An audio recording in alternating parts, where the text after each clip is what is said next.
a crowd started to gather.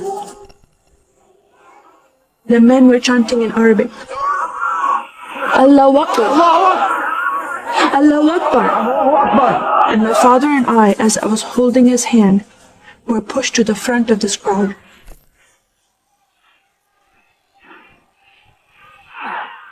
In the center of this crowd was an Arabic woman dressed just like this, and she was tied up and she was sitting on a box. Next to her was an Arabic man, and he did a traditional Islamic prayer on the floor. And he got up from the floor, and from his side he pulled out this very long golden sword, and he beheaded the woman. My legs are shaking and my heart is going fast. My father said, if you don't listen to the teachings we're instilling in your life, this will happen to you one day.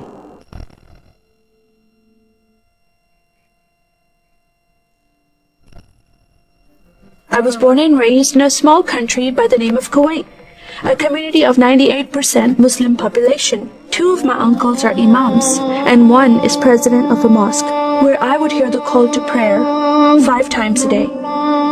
As a Muslim, the word Yahudi, which means Jew, was instilled in me as a bad word, as a cuss word. The Yahudis should not exist. They should be killed, and I never thought to question why would I hate them. I never met Jewish people in my life. They never did anything to harm my family. I just hated them. Just the word brought hatred in my heart. It's very important to learn the Quran and the Hadith and even memorize it in Arabic. I even entered a competition where you recite a long chapter in front of Islamic leaders and teachers.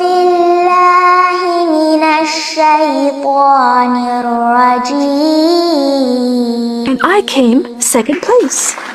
I thought I did a good job. But my father said, no, that's not good enough. Most of my life for me, it was alone, by myself, broken person, in need of love from my family, but I never received it from them. I tried to experience this love from Creator God, from Allah. In my prayer times, I lifted up my hands and I cried out to Allah for help. Please have my father stop beating my mother. Please have my father stop beating me. But no help came. God is not a personable God to Muslims. God doesn't say, I love you. Saddam Hussein forces came in the middle of the night and invaded the small country of Kuwait.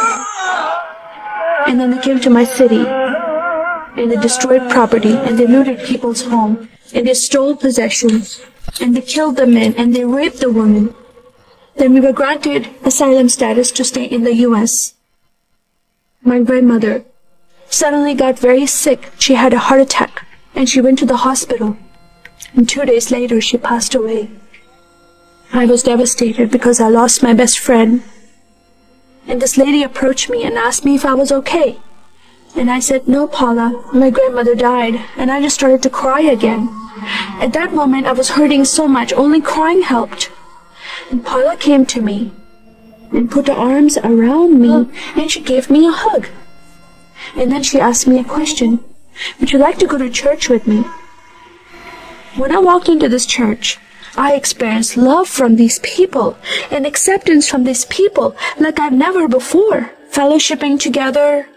They were men and women together. They didn't have to be separate. No one was judging each other. And they knew I was Muslim. They were so friendly to me themselves, accepting of me and loving of me. And that was really surprising to me. And for the first time in my life, I heard a message from the Bible. I started reading the message about Yeshua.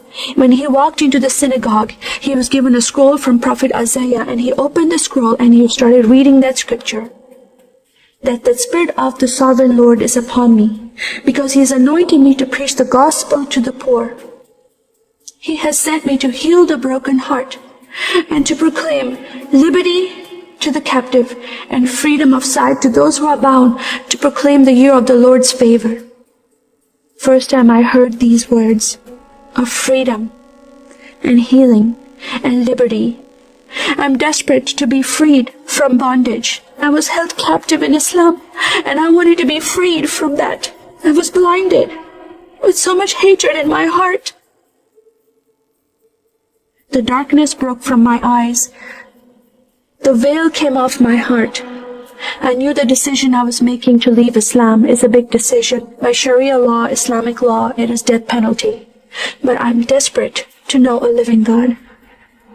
In that day, I gave my life to becoming a follower of Jesus. This is the God of Israel, God of Abraham, Isaac, and Jacob. And the nation of Israel is God's heartbeat. And I said, God, forgive me. I did not know I hated your people. I love the Jewish people because it's their God, their Messiah that I'm following, and He told me to love them. I never knew what happened to the 6 million Jews that died. I never heard that in Kuwait in history. Now that I met Holocaust survivors, I know their story, and I shared my story with them. Your God, your Messiah, changed my heart, giving His life for me, so I can have life everlasting. He rescued me. He saved me. He came and brought joy in my life again. And I'm a blessed woman. And I start crying, and they start crying. And we are able to relate to each other, and they embrace me, and they love me, and they experience some healing, I believe, when they hear my story. That is a privilege to have that in my life. I am one for Israel.